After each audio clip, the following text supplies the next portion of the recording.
सरकार से गरीब लोगों के विभिन्न कागज मांगे जा रहे हैं ताकि उनका नाम वोटर लिस्ट में आए, वो बहुत ही असंवेदनशील है, गरीब विरोधी है। बहुत से बुजुर्ग लोगों को अपने पुराने अलमीरा में छान के बर्थ सर्टिफिकेट निकालना पड़ रहा है, स्कूल सर्टिफिकेट निकालना पड़ रहा है, और ये पूरे जो कागज जो देने पड़े उसमें बहुत बीच में ऐसे कुछ व्यक्ति आ रहे हैं जो लोगों से पैसे वसूल कर रहे हैं।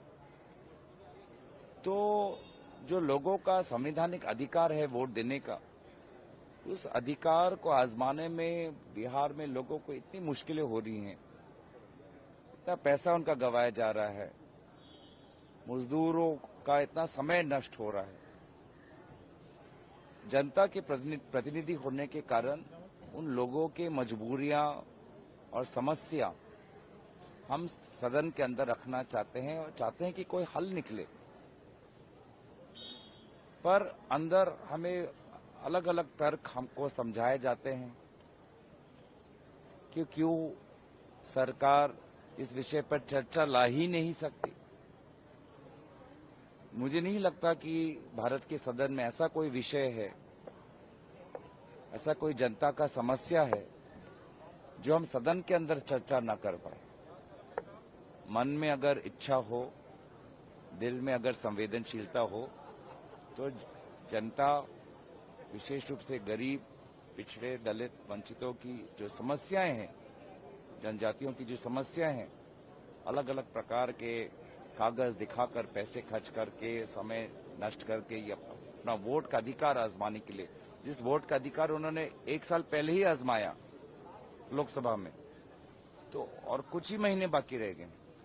तो ये जो मुश्किलें हैं, यही मुश्किलें हम चाहते हैं कि सदन के अंदर उजागर हो और क्या उनको सुविधाएं दे सके, उस पर सरकार अपनी बात बताए। What we have submitted a joint letter to the Honorable Speaker on behalf of many India Alliance parties, raising the concern that the poor, middle class, the backward, the scheduled caste, scheduled tribe people of Bihar are facing in getting their name onto the voter roll. 80-year-old women are being asked to look through their belongings to find their school leaving certificate, birth certificate. Daily wage laborers are being forced to forego days of wages and go hungry because they have to get some photocopy, some photo. All of this to exercise their basic fundamental right to vote. All of this when they have just voted a year before. All of this when the elections are just a few months away.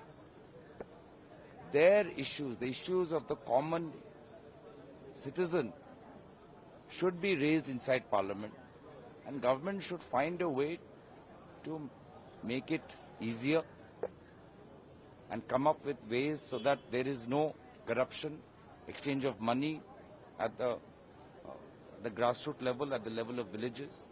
But instead of coming up with some clear solutions, government is hiding behind some technical, clerical reasons for not having a discussion.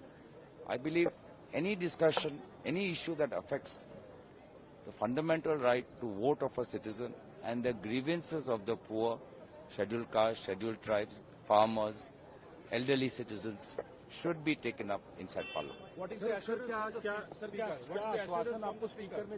देखिए, speaker ने क्या कहा वो हम कह नहीं सकते। हमने जो बात रखी वो मैं कह सकता हूँ कि हम जनता के प्रतिनिधि है, we are public representatives. Public are ordinary people are facing tremendous difficulty.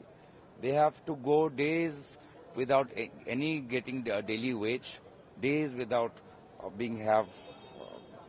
without food. They have to spend a lot of time, lot of difficulties for elderly citizens, and especially the scheduled castes, scheduled tribes, backwards, minorities. So their concerns is what we want to raise.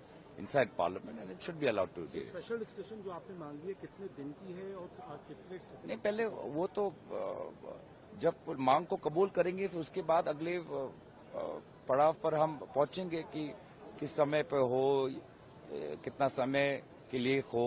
पहले ये बात तो समझे कि ये समस्या महत्वपूर्ण है, समस्या को ही महत्व नहीं दे रहे। वहां पे जिस प्रकार से क्लरिकल एक्सरसाइज के कारण लोगों को कितनी मुश्किलें हो रही है, यहां पर भी सदन में क्लरिकल रीजंस दिखाकर देश का मुद्दा, जनता का मुद्दा हमें उठाने नहीं दे रहे।